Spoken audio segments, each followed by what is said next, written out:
প্রিয় শিক্ষার্থী বন্ধুরা, তোমরা তোমাদের শিক্ষার সমস্ত তথ্য জানতে এবং সকল সমস্যার সমাধান জানতে এখনই জয়েন করো আমাদের ফেসবুক গ্রুপে। ফেসবুক গ্রুপের লিংক দেওয়া আছে ডিসক্রিপশন বক্সে। স্বাগতম সবাইকে ওয়াইস পয়েন্ট একাডেমিতে। আশা করি সবাই ভালো আছো।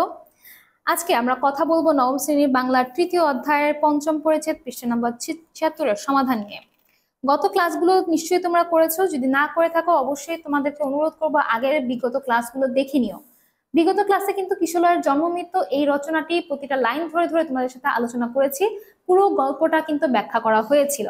সেই ভিডিওটা তোমরা নিশ্চয়ই দেখেছো। তার প্রেক্ষিতে যে প্রশ্নগুলো রয়েছে পৃষ্ঠা নম্বর 74 তার সমাধান নিয়েও বিগত ক্লাসে তোমাদের সাথে আলোচনা হয়েছে, তার সমাধান তোমাদেরকে করিয়ে দেখিয়েছি। তারই প্রেক্ষিতে আজকে আমরা আলোচনা করবো পৃষ্ঠা নম্বর 76 3.5.3 এইখানে যে ছকটি রয়েছে তার সেই ছকটি নিয়ে।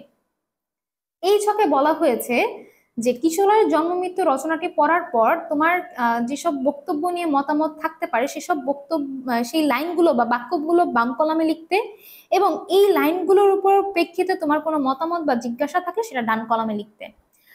তাহলে দেখো, প্রথমটা তোমাদের বইয়ে করিয়ে দেওয়া রয়েছে।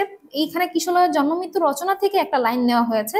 লাইনটা হচ্ছে, আমরা সবাই আসি একটা কাজ নিয়ে একটা ভূমিকা পালন করতে। এর প্রেক্ষিতে আসলে কি মতামত হতে পারে, এর প্রেক্ষিতে যে মতামত সেটা ডান কলমে লেখা হয়েছে।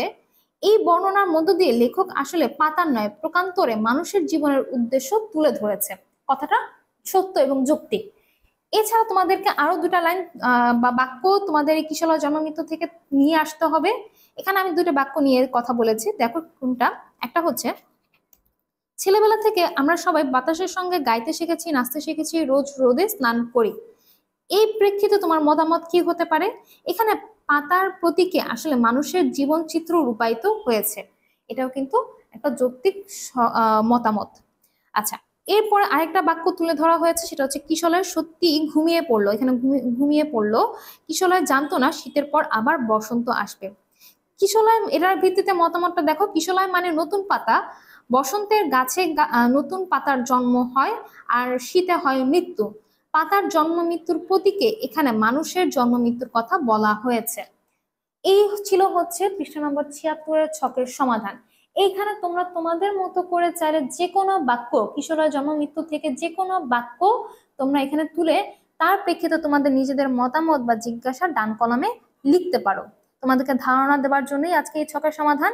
আমি বলবো তোমরা নিজেরা চেষ্টা করে দেখো নতুন কিছু করার বা নতুন কোনো সমাধান নিয়ে আসার। আশা করি তোমরা বুঝতে পেরেছো। তারপরে যদি তোমাদের কোনো প্রশ্ন থাকে অবশ্যই আমাদেরকে কমেন্ট বক্সে তোমরা সেটা জানাতে পারো। এছাড়া আমাদের সাথে তোমরা যোগাযোগ করতে পারো ভয়েস পয়েন্টের অফিসিয়াল ফেসবুক পেজ বা গ্রুপে।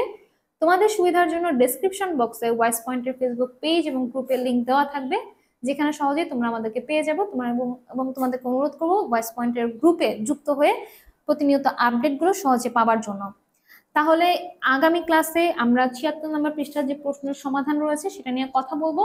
সে পর্যন্ত সবাই ভালো থাকো এবং অবশ্যই ভয়েস পয়েন্টের ইউটিউব চ্যানেলটাকে সাবস্ক্রাইব করে ভয়েস পয়েন্টের সাথেই থাকো।